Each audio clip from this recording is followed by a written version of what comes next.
Hello everyone, in this video I am going to explain the question answer of your poem, The Geography Lesson.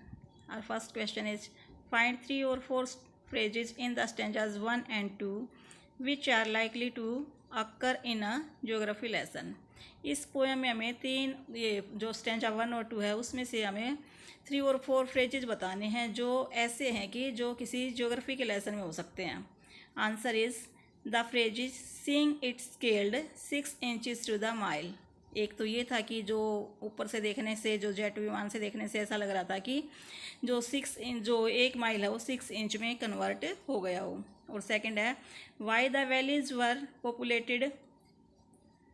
Second ये था कि जो valleys हैं वो इतने पॉपुलेटेड क्या हैं. और थर्ड है and the earth was round etcetera are likely to occur in a geography lesson. ये ऐसे फ्रेजेज हैं जो किसी ज्योग्राफी के लेसन में दिख सकते हैं.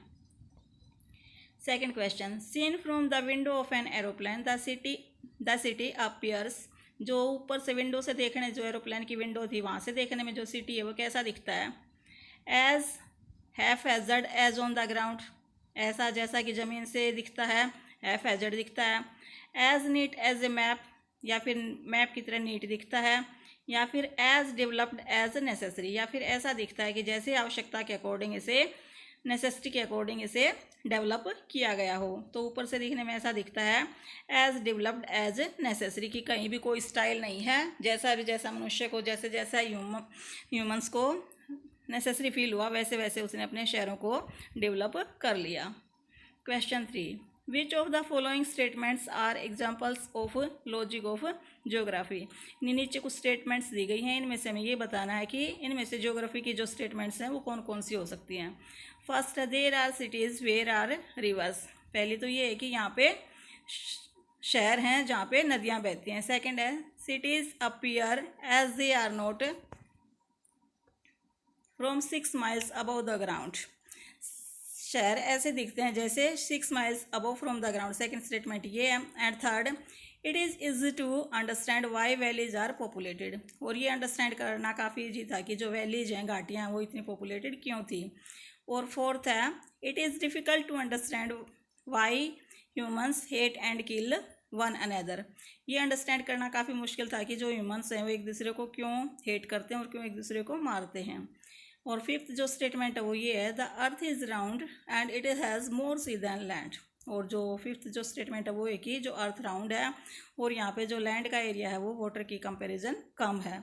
तो जो हमारा आंसर है वो फर्स्ट स्टेटमेंट हमारी सही है, थर्ड स्टेटमेंट सही है ज्योग्राफी के अकॉर्डिंग, और जो फिफ्थ स्टेटमेंट है कि जो अर्थ है वो राउंड है और जो वाटर एरिया है वो लैंड एरिया से ज़्यादा है, ई. तो हमारे जो 3 पार्ट हैं ए, सी, ई, ये हमारे करेक्ट हैं. Question 4, mention 2 things that are clear from the height.